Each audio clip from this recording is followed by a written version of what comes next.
आखिर समाजवादी पार्टी के सांसद को मारना कौन चाहता है? समाजवादी पार्टी के अध्यक्ष अखिलेश यादव पर हमला कौन करना चाहता है?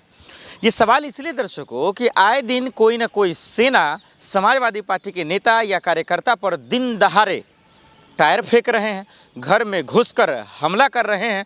और जब वहाँ के प्रशासन से सवाल पूछा जाता है तो फिर कोई कार्रवाई क्यों नहीं हो रही है? करनी सेना का एक नाम आ रहा है। इन्हें गुंडों से नवाजा जा रहा है कि इनके गुंडे सड़कों पर खुलेआम गुंडागर्दी कर रहे हैं। करनी सेना हालांकि इन चीज़ों के लिए जानी नहीं जाती है, लेकिन इन्हें क्या इस्तेमाल किया जा रहा है? अगर किया जा रहा है तो करनी सेना खुलकर उन्हें बता देना चाहिए कि हम साफ़ सुथरे लोग हैं, हम हिंसा करने वाले लोग नहीं हैं, हम गुंडा करने वाले लोग नहीं हैं, हमारा इस्तेमाल किया जा रहा है। और ऐसा नहीं है तो फिर वो सांसदों पर हमला क्यों कर रहे हैं?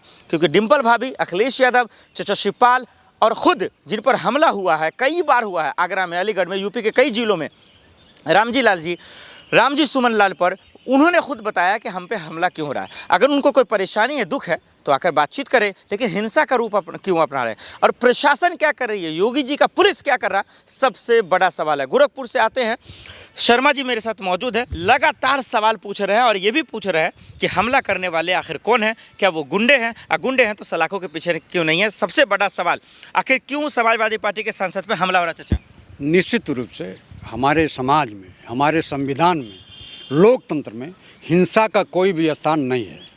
और जो हिंसा करने पर उतारू हैं करनी सेना के लोग, आपको बता रहा हूँ, समाज के अच्छे लोग नहीं हैं, गुंडे हैं, लफंगे हैं, जो हिंसा का मार्ग अपनाना चाहते हैं और हिंसा का मार्ग अपना रहे हैं।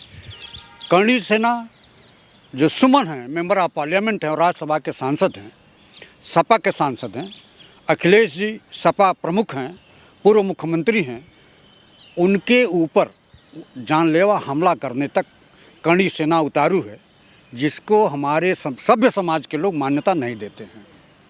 आपको बताऊं,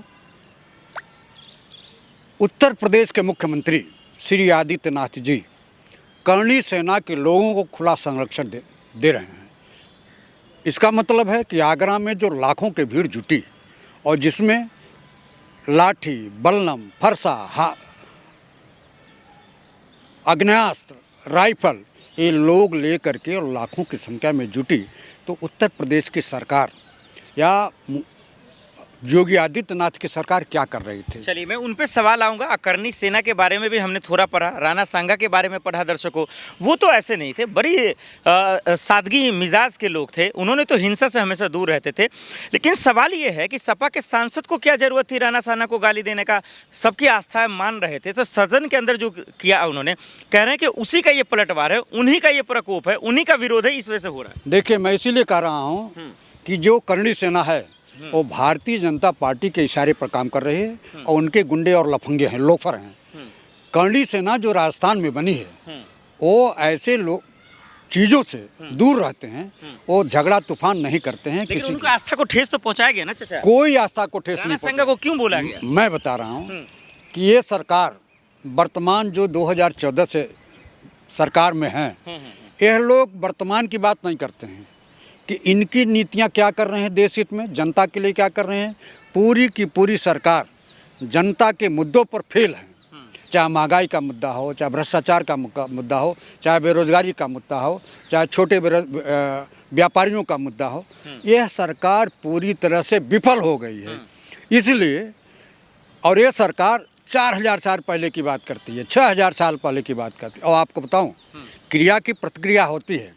जब पार्लियामेंट में भारतीय जनता पार्टी के लोग हुमायूं की बात करेंगे, बाबर की बात करेंगे,